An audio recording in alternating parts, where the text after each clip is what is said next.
Dalam rekaman CCTV terlihat pelaku mendekati mobil korban. Hanya dalam waktu 10 menit, salah satu pelaku membuka pintu mobil dan membawanya kabur.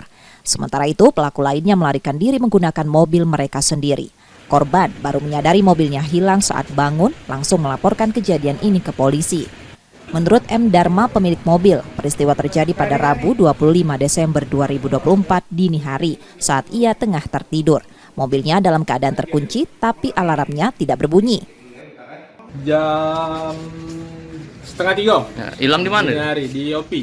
Jalan OP Raya, depan ruko tuh lah. Depan ruko tuh lah. Ya, posisi aku tuh tinggal di ruko itulah. Maling itu aksinya tuh di jam 2.30. Pakai mobil. Mobilnya tuh mobil apa tuh jenisnya tuh? MPV. Mobil antara Sigra apa Lipina, itulah. Ya, wong berapa Warna pelaku? silver. Pelaku itu kemungkinan lebih dari wong 3, wong 4. Cuman ikut nunggu di mobil. Oh, 3 nunggu Cuman di mobil. Cuman yang eksekusi mobil. Bermasker, bertopi. Posisi mobil kita tuh Terparkir. terparkir. Laporan Dharma kini dalam penanganan polisi di Polrestabes Palembang.